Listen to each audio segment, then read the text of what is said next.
Salut les gens et bienvenue pour cette nouvelle vidéo de Myth Manga.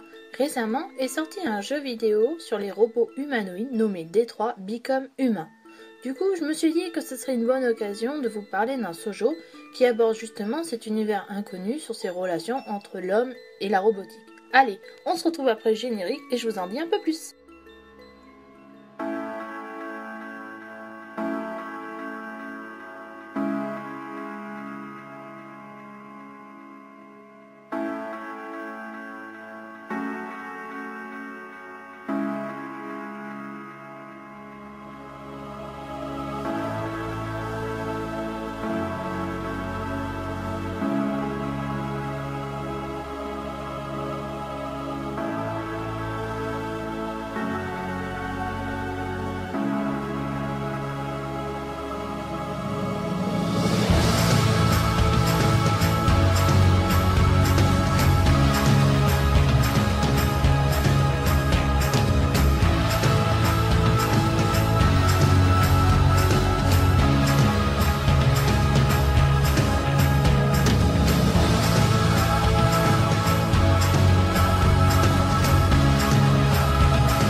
Réalisé par Yu Watase, Zettai Kareshi, plus connu sous son nom français de Lui ou Rien, est un shoujo fantastique où la comédie et la romance se mélangent avec simplicité.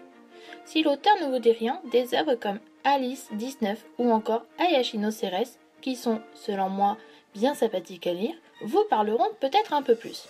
Lui ou Rien est apparu dans le magazine Shogakukan avant d'être publié par Kana Shoujo. La série compte aujourd'hui 6 tomes.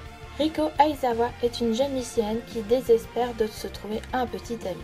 Un jour, déprimée à cause d'un chagrin d'amour, elle récupère le téléphone portable d'un vendeur qui, en échange, lui propose de lui donner les choses qu'elle souhaite le plus au monde. Sans réfléchir, Riko répond qu'elle veut un petit ami. Le jeune homme lui donne alors une carte de l'adresse d'un site web.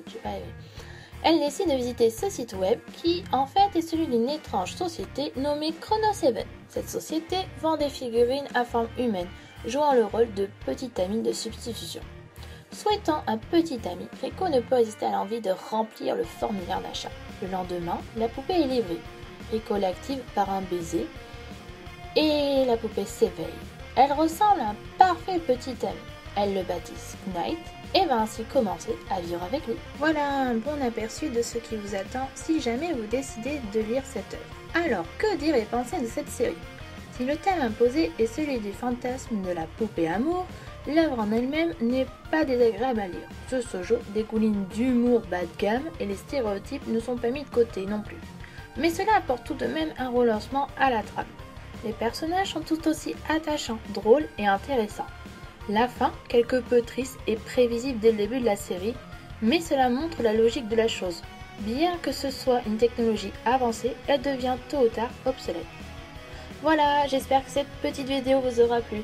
Alors des mangas traitant sur le thème des androïdes, il y en a plein, le plus connu étant Chobits, mais pour en parler et faire plus d'analyse dessus, il faudrait que moi aussi je relise cette œuvre. Voilà, sur ce, je vous souhaite une excellente fin de journée et je vous dis à bientôt pour une prochaine manga. A plus!